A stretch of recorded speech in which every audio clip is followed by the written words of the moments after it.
प्राचीन भारत के घने जंगलों में जहां सूरज की किरणें भी पेड़ों की घनी छतरी से छनकर आती थीं, एक ऐसा रहस्य छिपा था जो सदियों से लोगों की जुबानों पर चढ़ा हुआ था। वह था एक रिश्ता जो समाज की सीमाओं को लांघता था, एक निर्णय जो इतिहास बदल देता था। क्या आप कल्पना कर सकते हैं कि एक स्त्री अपनी संतान की खातिर एक ऋषि के समक्ष ऐसी मांग रखे जो नैतिकता की हर दीवार को तोड़ दे? ये कहानी है उस हिम्मत की, उस त्याग की और उस दिव्य फल की जो एक नई सभ्यता की नींव रखता है। आइए डूबते हैं इस कथा की गहराइयों में, जहां प्रेम, धर्म और वासना का संगम एक चमत्कार पैदा करता है। कथा की शुरुआत होती है एक छोटे से गांव से, जहां नदी के किनारे बसा हुआ था राजा विक्रम का राज्य। नहीं, वह कोई बड़ा साम्राज्य नहीं था, बल्कि एक शांतिपूर्ण गांव जहां लोग खेती बाड़ी और पूजा पाठ में लीन रहते थे। यहां रहते थे एक युवा दंपत्ति, अमर और उसकी पत्नी सुंदरी। अमर एक मजबूत किसान था, जिसके कंधे चौड़े थे और दिल बड़ा। सुंदरी नाम की तरह ही सुंदर गांव की सबसे सुशील और रूपवती स्त्री थी। उनकी शादी को 10 वर्ष हो चुके थे, लेकिन उनके घर में बच्चे की किलकारी कभी नहीं गूंजी। हर रात वे दोनों एक दूसरे के आंसुओं में डूबते, दिन भर मेहनत करते, लेकिन संतान सुख से वंचित रहते। गांव के लोग फुसफुसाते कि क्या कमी है इनमें? अमर तो इतना बलशाली है, सुंदरी तो देवी जैसी, शायद कोई श्राप है। दंपत्ति ने हर उपाय आजमाया, वैद्यों के पास गए, जड़ी बूटियां खाईं, मंदिरों में माथा टेका, व्रत रखे, दान दिए। अमर ने तो अपनी सारी जमा पूंजी एक प्रसिद्ध ज्योतिष पर खर्च कर दी, जिसने कहा कि तुम्हारी कुंडली में संतान योग है, लेकिन कोई बाधा है। लेकिन बाधा क्या थी, कोई नहीं जानता था। साल दर साल बीतते गए और उनकी आंखों में निराशा की छाया गहराती गई। एक दिन अमर ने सुंदरी से कहा कि हम हार नहीं मान सकते। सुना है हिमालय की तलहटी में एक महान ऋषि रहते हैं, ऋषि विश्वामित्र। वे चमत्कार कर सकते हैं, चलो उनके पास चले। सुंदरी की आंखों में एक चमक आई। हाँ अमर, अगर संतान हो गई तो हमारा जीवन सार्थक हो जाएगा। अगले ही दिन वे दोनों यात्रा पर निकल पड़े। रास्ता कठिन था, ऊबड़ खाबड़ पगडंडियां, जंगली जानवर, बारिश और ठंड।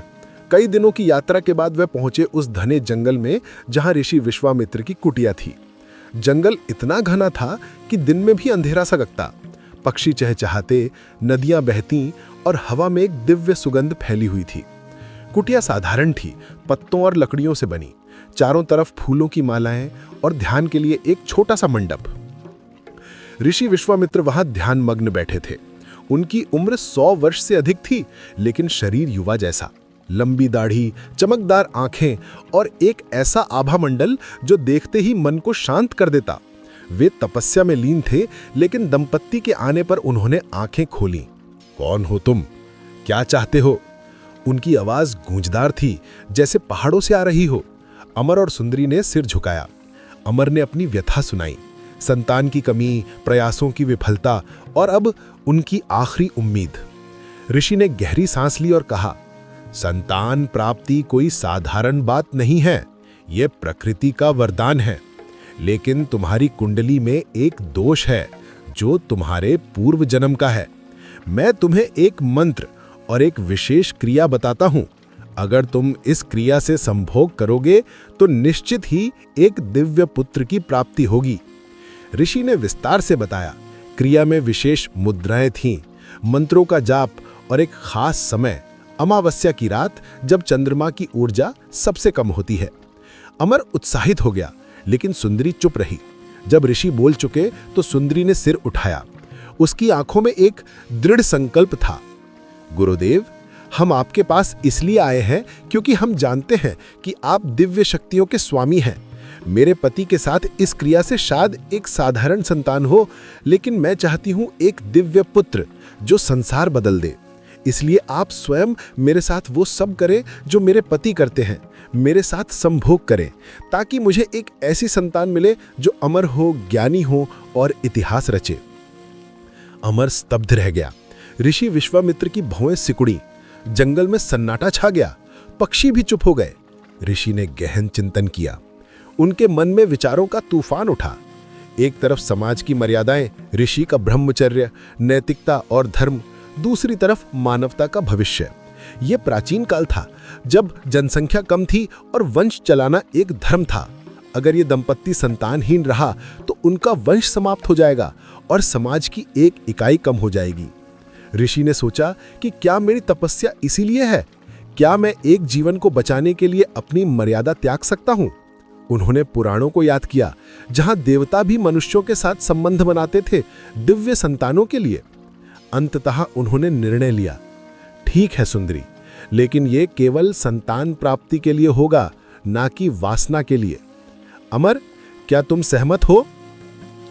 अमर की आंखें नम हो गई। गुरुदेव, अगर इससे हमें संतान मिलती है तो मैं सब कुछ त्यागने को तैयार हूं। उस रात, अमावस्या की अंधेरी रात में, कुटिया के अंदर एक छोटे से कक्ष में ऋषि और सुंदरी एक हो गए। वातावरण में मंत्रों की गूंज थी। ऋषि ने अपनी दिव्य ऊर्जा का संचार किया। यह कोई साधारण संभोग नहीं था, बल्कि एक यज्ञ। सुंदरी ने महसूस किया जैसे कोई दिव्य प्रकाश उसके शरीर में प्रवेश कर रहा हो। दर्द और आनंद का मिश्रण, एक ऐसा अनुभव जो उसने पहले कभी नहीं किया था। अमर बाहर बैठा प्रार्थना करता रहा। सुबह होने तक सब शांत हो गया। कुछ दिन बाद दंपत्ति विदा हुए। सुंदरी के शरीर में परिवर्तन होने लगे। वह गर्भवती हो गई। गांव लौटकर उन्होंने किसी को कुछ नहीं बताया। 9 महीने बाद एक तूफानी रात में सुंदरी ने एक पुत्र को जन्म दिया। बच्चा जन्मते ही रोया नहीं, बल्कि मुस्कुराया। उसकी आंखें चमकदार थीं, त्वचा सोने जैसी। गांव वाले हैरान थे, यह तो कोई देवता लगता है। बच्चे का नाम रखा गया दिवाकर। जैसे जैसे वह बड़ा हुआ, उसकी प्रतिभा उजागर हुई। 5 वर्ष की उम्र में वो वेदों का पाठ कर लेता था। 10 वर्ष में वो योद्धा बन गया, जो अकेला जंगली जानवरों से लड़ता। हर चीज में वो सर्वश्रेष्ठ था, ज्ञान, शक्ति, सौंदर्य और नेतृत्व। सुंदरी को अपने निर्णय पर गर्व था। वह हर रात दिवाकर को देखती और सोचती, मैंने सही किया। ये मेरी संतान नहीं, बल्कि एक दिव्य उपहार है। अमर भी खुश था। हालांकि कभी कभी उसके मन में जलन होती, लेकिन वह जानता था कि यह सब परिवार के लिए था। दिवाकर बड़ा होकर एक महान नेता बना। उसने गांव को एक बड़े राज्य में बदल दिया। नए नियम बनाए, न्याय, शिक्षा और समानता पर आधारित। उसने जंगलों को काटकर खेत बनाए, नदियों पर पुल बनाए और एक नई सभ्यता की नींव रखी। लोग उसे दिव्य पुरुष कहते। उसकी संतानें फैली और उसका वंश आज भी दुनिया में मौजूद है, वैज्ञानिकों, योद्धाओं और नेताओं के रूप में। लेकिन कहानी यहां खत्म नहीं होती। वर्षों बाद जब दिवाकर वृद्ध हुआ तो उसने अपनी मां से पूछा, मां, मैं इतना अलग क्यों हूं? सुंदरी ने सब बता दिया। दिवाकर ने कहा, मां, आपका त्याग व्यर्थ नहीं गया। मैंने एक नई दुनिया बनाई है। और इस तरह एक स्त्री की हिम्मत, एक ऋषि का निर्णय और एक दंपत्ति का प्रेम एक इतिहास रच गया। आज भी प्राचीन ग्रंथों में ये कथा छुपी है, याद दिलाती है कि कभी कभी सीमाओं को लांघना जरूरी होता है भविष्य के लिए।